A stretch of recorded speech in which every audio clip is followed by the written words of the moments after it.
Là, ici, ah, peut-être que là, ici, je vais trouver mon bonheur. Parce que je n'ai pas la couleur que je veux. Non, ça c'est sûr que ça va pas être ça. Putain, tu trouves jamais la teinte qu'il faut. Peut-être pas mal ça. C'est peut-être pas mal.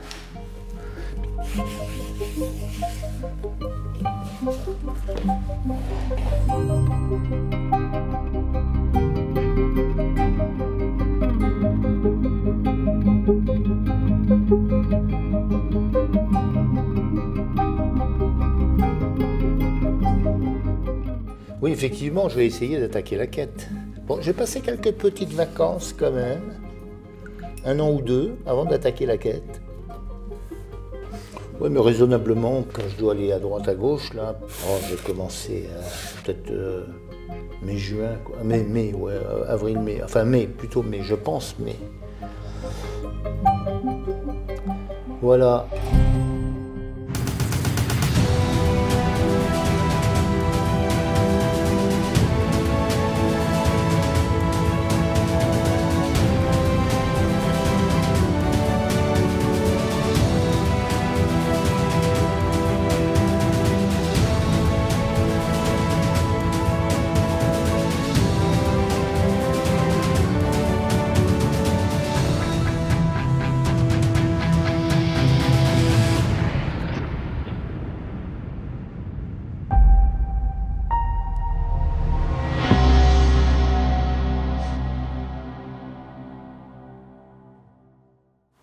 Ta-ta-ra-pa-ra-pam.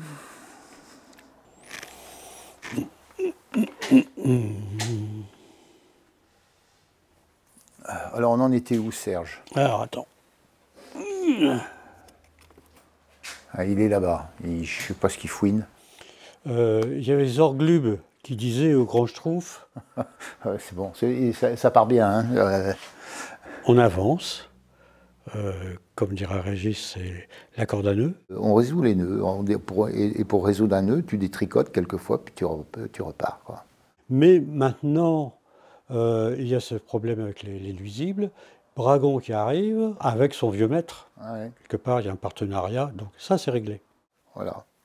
C'est pas facile, mais comme on fait une partie de ping-pong sans arrêt, on se renvoie des idées, l'un nourrit l'autre. C'est comme ça qu'on travaille, hein, si tu veux, on y va, chacun y va de son idée, et puis on essaye de voir ce que ça peut donner, et puis on tricote notre scénario comme ça, quoi. Il y a un moment, il faut trouver l'endroit où il y aura là où le fourreux devrait pouvoir se régénérer. Ouais, ouais. Ce qu'on garde, c'est l'envie de faire quelque chose qui soit le plus proche de ce que nous, on attend de la quête de l'oiseau du temps. C'est-à-dire qu'on a fait tellement de trucs, tellement de lieux, de choses comme ça dans la quête, que là, maintenant, on est un petit peu à court pas d'idées, mais graphiquement, des choses qui soient à la fois spectaculaires et à la fois... Ça crée une aventure. On ne peut pas en faire intervenir Foldedol parce qu'il est déjà intervenu dans Folgren. Ouais. Non. Donc il faut qu'on se démerde à trouver quelque chose. Et effectivement, on s'est rendu compte que ça n'allait pas. Il y avait des éléments qui allaient, mais d'autres qui n'allaient pas. Et donc on a tout repris. Avec l'Omégon, je pense qu'on a fait quelque chose qui avait du souffle. Et là, il faut que ça soit la tempête. Et donc il faut que ce soit formidable pour ce dernier album, cet ultime album. Tu coules pas un scénario dans le marbre, c'est pas possible. Surtout avec le temps qui passe, tu as des réflexions, des précisions qui viennent contrecarrer ce que tu avais écrit, quoi, toi. Donc il y a des vents contraires, il y a la marée basse aussi, pour reprendre l'image, mais on vogue et on va bientôt arriver à bon port.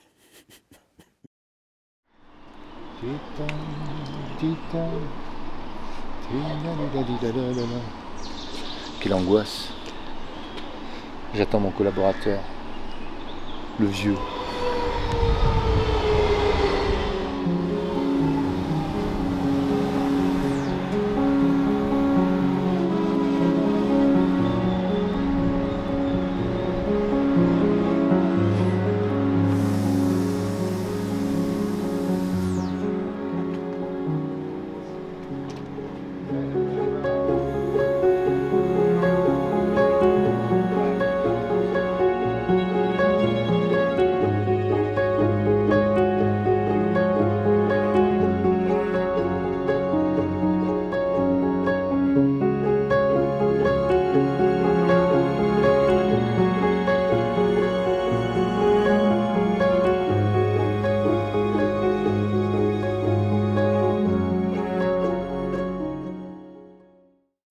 Alors bon, moi de mon côté, j'ai lu tout ce qu'on avait, tout le découpage que je t'avais refait.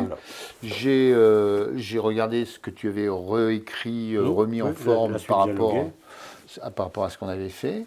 Et moi, de mon côté, j'ai fait... Un storyboard de 30-40 pages? Non, je n'ai pas fait 40 pages, j'ai fait 13 pages. Hein. J'étais parti pour faire plus. Mais j'ai eu d'autres trucs. J'ai cherché des petits personnages aussi pour... Alors là, ce serait la vieille. Ah oui. Mais la vieille, je vais la faire... Sauf qu'elle est un peu gitane, si tu veux, avec les cheveux longs, noirs, tu sais, éventuellement avec des petites tresses. Mais tu vois ce côté un peu simple. Il faut juste l'œil globuleux. Il ne faut pas que ça soit trop caricatural. Non, mais enfin... Parce que Pélis, elle n'est pas... oui, elle n'est pas... Même Dragon, physiquement, etc. Et si vous n'avez pas ça trop caricaturaux, on s'éloigne un petit peu. Non, mais c'est sûr. Non, mais moi, je pars du principe. Si tu commences à le travailler avec un machin plus subtil, tu seras moins dans la caricature. C'est plus la forme, tu vois. Une forme générale comme ça. Voilà, la quête de l'oiseau du temps. Après la quête. Alors, évidemment, tu n'as pas tout le texte, hein, mais paysage... Je l'ai relu dans le train. Ah oui, voilà. Donc, alors là, c'est l'intérieur, elle est assise un petit peu sur le machin. Là, c'est quoi, là? Là, sa main, elle mange des cacahuètes. Ah, c'est une autre image. Oui. Ouais, ça y est, j'y suis. Elle mange des cacahuètes. J'y suis. Je ne comprends pas pourquoi on voit la queue. Je veux dire... Non, mais c'est juste pour donner une présence. Oui. Bon, il y a Petit Foll qui arrive. Oui, Petit Foll qui arrive, qui est sur un truc. Oui, il est debout sur un ponton. Voilà. Et là, il descend vers elle. Crac, crac, crac.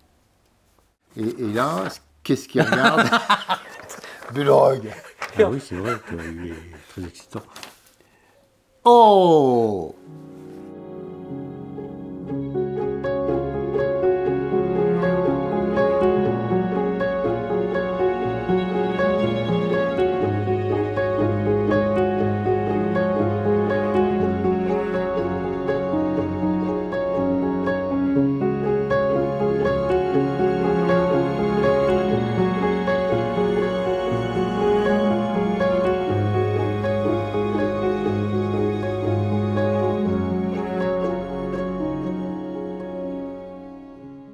Travailler comme ça, en storyboard, comme ça, je ne fais jamais. Hein. La seule fois où j'ai fait du storyboard, c'est pour mon premier Peter Pan.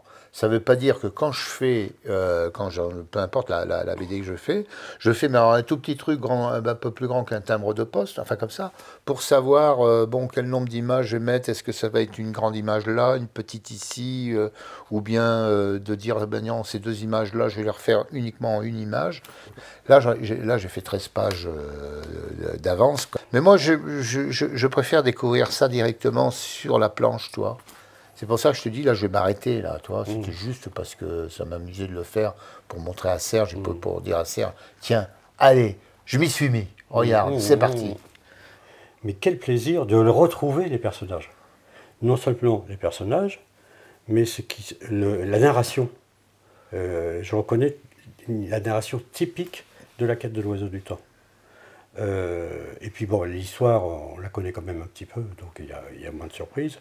Mais de voir qu'il y a des moments, simplement en regardant certaines images, je glousse, parce que ça marche comme ça, ça rafraîchit la mémoire, et puis ça donne surtout envie de voir les choses avancer en empathie avec elles.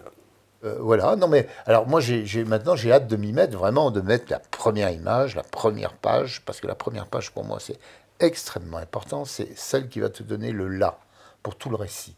Donc tu as intérêt à bien la peaufiner.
C'est quand même un grand jour.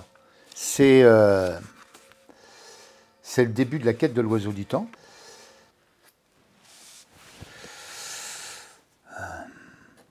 J'avais fait un petit storyboard. Et donc, si tu mets les deux trucs à côté, tu verras que c'est assez similaire. Alors évidemment, tu changes, mais bon, on s'en fout, je ne cherche pas à être exact à ce que j'ai fait dans le storyboard. Ça change toujours, hein, entre le storyboard, la première idée que tu as où tu ne te poses pas de problème. Enfin, moi, je ne m'en pose pas. Mais voilà, donc moi, ce qui m'importe dans les storyboards, c'est de savoir comment mon histoire va circuler. Il faut que le lecteur soit entraîné dans le rythme que tu vas lui imposer. Et le rythme, c'est la mise en scène, quoi, hein, c'est l'enchaînement d'une case à une autre, et de savoir que ton œil, il faut qu'il glisse toujours de droite à gauche, ou de gauche à droite, selon le... Donc après, quand j'ai ça, c'est plus qu'une question de tirer la langue et de faire ton dessin, quoi. Donc, écoute, je vais commencer à refaire un petit peu, à préciser un petit peu mon truc, là. Moi, je fais vite fait un bâti, un petit peu au bleu, comme ça. J'ai un crayon bleu, tac, tac, tac.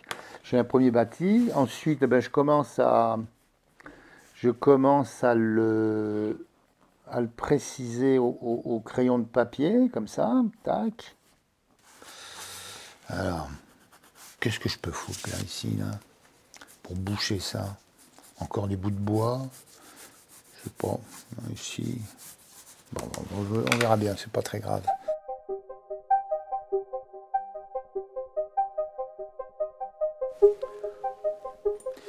Il faut essayer autant que possible à ancrer comme tu crayonnes, quoi. Alors, ce qui n'est pas évident.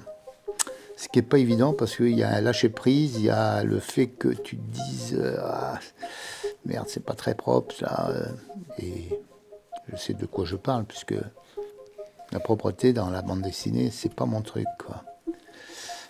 Je salope mes planches comme c'est pas permis.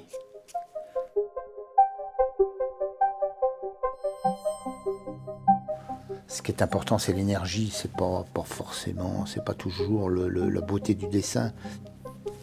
Il faut que ça vibre.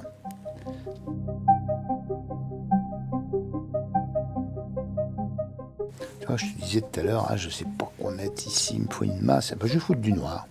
Voilà, le noir, c'est très pratique et des fois, ça te donne l'impression d'eux.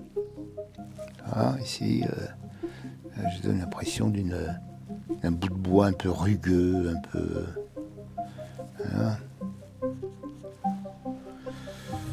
Voilà. Tu vois, ça, le fait de mettre du noir, par exemple ici, ça répond à la masse de noir qui est là.